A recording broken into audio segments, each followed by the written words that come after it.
It's time to visit with Brent in our book Nook. How are you doing? Very well. How are you doing today? Good to have you. Okay, so we have a good array, and this first one we're talking about, the Civil Wars.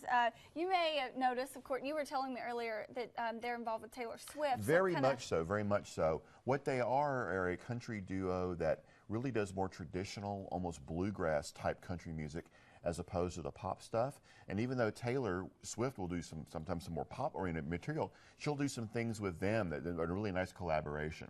Okay. I don't know if you noticed, but maybe on the Grammys a couple of years ago, they actually came out and played before her. And I think they may have worked together also, I think, on, what was that, the Hunger Games soundtrack? Is that right? Oh, yes, I think so. They definitely have.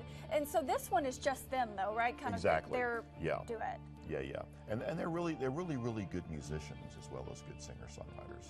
Kind of, you got that neat bluegrass feel to it. Yeah. This next one, I'm going to let you say the title.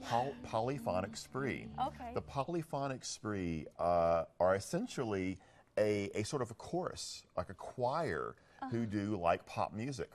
And they will do covers of like Nirvana songs and other things. And I can't keep track of how people are in this group. There's musicians, there's more than a dozen singers, and so you get this big sort of sing-along quality with them. That's really neat. And they remind me of when I was a kid, there was a group called the Mike Curb Congregation who did exactly the same thing, where they would have this big kind of chorus, but they would do pop songs of the day. Okay, so this is, they've got 11 songs on this album, yes. So it looks like you've got several to choose from. Pretty cool. And you can also check them out on YouTube. There's some video clips of them on YouTube that are just a lot of fun to watch. Okay, and someone everyone knows, Mr. Elvis Presley. Mr. Elvis Presley. This is the 40th anniversary of his time with Stax Records back in the 70s, and so basically it's just picking some of the best stuff. He recorded really before, kind of not right before his death, but in that time period. Okay. Okay. So it's the later stage of his career, but a lot of this stuff may not have been like the big hits you remember from his earlier career or the Vegas stuff. But a lot of his fans will know this stuff. He was doing more gospel type material and more traditional things like that. Okay, so that's really neat there.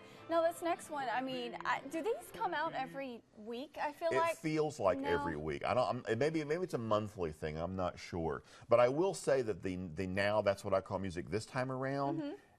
It's amazing. They've got, I believe, Avril Lavigne is on it. I think Taylor Swift is on it. Justin Timberlake's on it.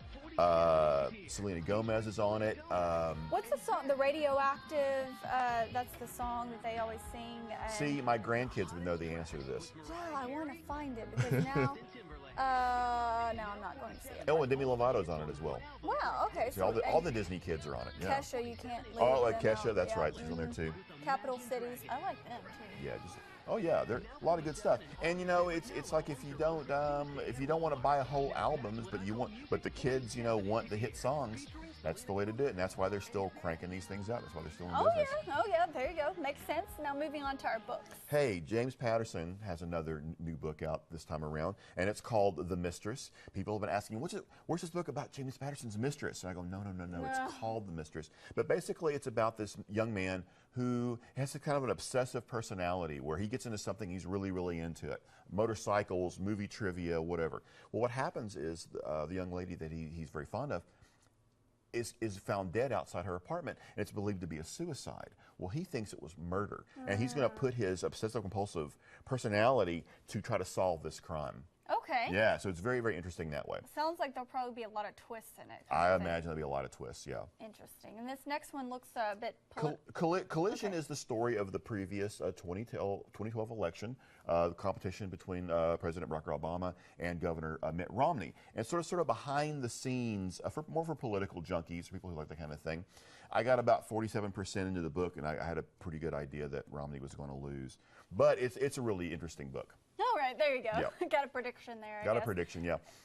This is a young kids or young readers series of fantasy, The Land of Stories. It's a brother and sister kind of going through this kind of make-believe magical land where stories come from and where stories come true.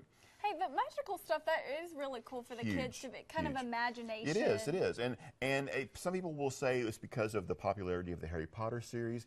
That may be, but there's lots of different types of magic stories too. It's not all wizards and it's not all witches. It's also just sort of magical kingdoms as well, like in the case of this. Okay, and this is the last one we have? The Attack of Jabba the Puppet. This is a series that was inspired by basically it's a story point of view of a middle school student who makes Star Wars origami puppets. And for whatever reason, the stories just keep on coming. The first one was Yoda origami. The Jabba the Puppet is the latest one. And what's really fun is it has helped get a lot of kids really into origami. Cool. We actually sell origami paper at our store now, origami books. And of course, what's amazing about it is there's one more Star Wars book out there that is completely different from the rest of the series. I mean, I don't know who thought. I mean, like again, who would have thought of something like this? Yeah. And the fact that we have an entire series of these books now. It's pretty cool, and It's giving very the kids funny, some activities very cool. too. Yeah, they're fun books. Thank you, Brent. We Thank you. appreciate it. Stay with us. We'll be right back.